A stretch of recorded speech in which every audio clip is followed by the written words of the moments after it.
ഇന്നത്തെ വീഡിയോയിൽ നമ്മൾ നോർമൽ സൈനസ് റിതം എന്താണെന്ന് നോക്കാം. സാധാരണ നമ്മൾ കാഷ്വാലിറ്റി നോക്കി ഇ സി ജി എടുത്തു കഴിഞ്ഞാൽ ഇ സി ജിൻ്റെ സൈഡിൽ ഹെൽത്തി ഇൻഡിവിജ്വൽസ് ആണെങ്കിൽ ഇ സി ജിയുടെ സൈഡിൽ നോർമൽ സൈനസ് റിതം അല്ലെങ്കിൽ NSR എന്ന് എഴുതി കാണിക്കാറുണ്ട്. ഇതുപോലെ NSR എന്ന് എഴുതി കാണിക്കാറുണ്ട്. എന്താണ് അതുകൊണ്ട് അർത്ഥമാക്കുന്നത്? Normal sinus rhythm means impulses arising from SA node. SA നോഡാണ് അവിടെ ഫയർ ചെയ്യുന്നത്.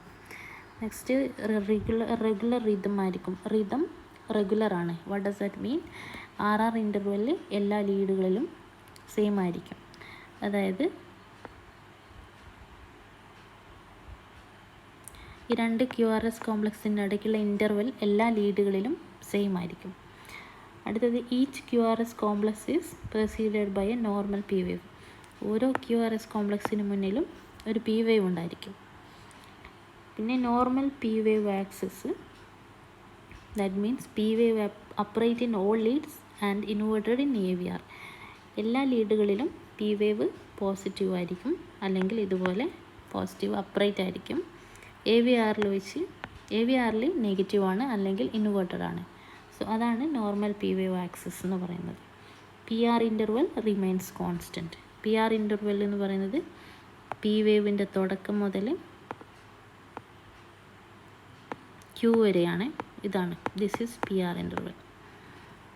അപ്പോൾ PR ഇൻ്റർവെൽ എല്ലാ ലീഡുകളിലും സെയിം ആയിരിക്കും, കോൺസ്റ്റൻ്റ് ആയിരിക്കും.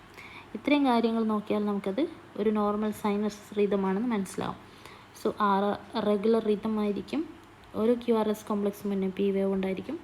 P വേവിൻ്റെ ആക്സിസ് എല്ലാ ലീഡുകളിലും അപ്രൈറ്റ് ആയിരിക്കും. AVRൽ മാത്രം ഇൻവേർട്ടഡ് ആയിരിക്കും. PR ഇൻ്റർവെല്ലിൽ എല്ലാ ലീഡുകളിലും കോൺസ്റ്റൻ്റ് ആയിരിക്കും. ഇനി അടുത്തത്, നോർമലി സൈനസ് റിതത്തിൽ ഹാർട്ട് റേറ്റ് വരുന്നത് 60 to 100 ബീറ്റ്സ് പെർ മിനിറ്റ് ആണ്. സോ SA നോട് ഫയർ ചെയ്യുന്നത് നോർമലി 60 to 100 ബീറ്റ്സ് പെർ മിനിറ്റിലാണ്. Suppose heart rate is more than 100 beats per minute, that is known as sinus tachycardia. അങ്ങനെയുള്ള കേസിൽ നമുക്ക് ഈ RR interval check ചെയ്താൽ അത് കുറവായിരിക്കും. അതായത് 3 ബിഗ് ബോക്സാണ് 100 എന്ന് പറയുന്നത് ഹാർട്ട് റേറ്റ്. അപ്പോൾ ഇവിടെ കണ്ടില്ലേ, ഒരു 2 ബിഗ് ബോക്സും കുറച്ച് പകുതി, അറൗണ്ട് 130 ഒക്കെ വരും അല്ലേ. ഇങ്ങനെയാണ് ബിഗ് ബോക്സ് നോക്കിയിട്ട് ബോക്സ് കൗണ്ടിങ് മെത്തേഡിൽ ഹാർട്ട് റേറ്റ് നോക്കുന്നതെന്ന് ഞാൻ കഴിഞ്ഞ വീഡിയോയിൽ ഡിസ്കസ് ചെയ്തിട്ടുണ്ടായിരുന്നു. സൈനസ് ബ്രാഡികാർഡിയ എന്ന് പറയുന്നത് ഹാർട്ട് റേറ്റ് 60ൽ താഴെയാണെങ്കിൽ നമ്മളതിനെ സൈനസ് ബ്രാഡികാർഡിയ എന്ന് വിളിക്കും. ഇനി സൈനസ് റിതത്തിൽ വരുന്നതാണ് സൈനസ് അരിത്മിയ. പലപ്പോഴും ഈ ECG കണ്ടാൽ പലർക്കും ഇത് എന്താണ്, ഇതിന് ട്രീറ്റ്മെൻറ്റ് ആവശ്യമുണ്ടോ, ഇത് നോർമലാണോ എന്നുള്ള ഡൗട്ട് വരാറുണ്ട്. സോ സൈനസ് അരിത്മിയ മീൻസ് ഒരാൾ, മോസ്റ്റ്ലി ഇത് യങ് അഡൾട്ടിലും കുട്ടികളിലൊക്കെയാണ് സൈനസ് അരിത്മിയ ECGയിൽ കാണാറുള്ളത്. ഇത് നോർമലാണ്, ഹെൽത്തിയാണ്. അപ്പോൾ ഒരാൾ ശ്വാസം എടുക്കുന്ന സമയത്ത് SA നോട് ഭയങ്കര ഫാസ്റ്റായിട്ട് ഫയർ ചെയ്യും, അല്ലെങ്കിൽ ഇമ്പൾസ് ജനറേറ്റ് ചെയ്യും. അപ്പോൾ ഹാർട്ട് ബീറ്റ് കൂടുതലായിരിക്കും. അതായത് പേഷ്യൻ്റ് എക്സ്ഹെയിൽ ചെയ്യുമ്പോൾ അല്ലെങ്കിൽ ശ്വാസം പുറത്തേക്ക് വിടുന്ന സമയത്ത് SA നോട് ഫയർ ചെയ്യുന്നത് സ്ലോ ആയിട്ടായിരിക്കും. അപ്പോൾ ഹാർട്ട് റേറ്റ് കുറയും. ഇതാണ് സൈനസ് അരിത്മിയയിൽ നടക്കുന്നത്. വീണ്ടും പേഷ്യൻ്റ് ബ്രീത്ത് ഇൻ ചെയ്യുമ്പോൾ SA നോട് ഫാസ്റ്റായിട്ട് ഫയർ ചെയ്യും, അപ്പോൾ ഹാർട്ട് റേറ്റ് കൂടും. ബ്രീത്ത് ഔട്ട് ചെയ്യുമ്പോൾ SA നോട് ഫയർ ചെയ്യുന്നത് സ്ലോ ആയിട്ട് ചെയ്യും. അപ്പോൾ this is actually happening in sinus അരിത്മിയ. So ECG നമ്മൾ നോക്കിയാൽ റെഗുലറായിട്ട് ഹാർട്ട് റേറ്റ് കൂടുന്നു,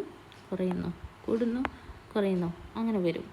so changing SA node rate with respiratory cycle on inspiration and expiration.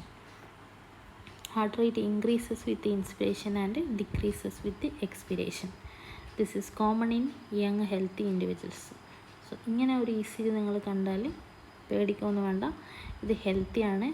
ഇതിന് പ്രത്യേകിച്ച് ട്രീറ്റ്മെൻറ്റ് കാര്യങ്ങളൊന്നും ആവശ്യമില്ല. ഒരു യങ് അഡൾട്ടിലൊക്കെയാണ് ഇത് കൂടുതൽ കാണാം. കുറച്ച് ഏജ് ആകുമ്പോൾ ഇത് മാറാനുള്ള ചാൻസ് ഉണ്ട്. അതായത് നോർമൽ സൈനസ് റിതത്തിലേക്ക് വരും. So that's all about today's video. Thank you for listening. Please subscribe.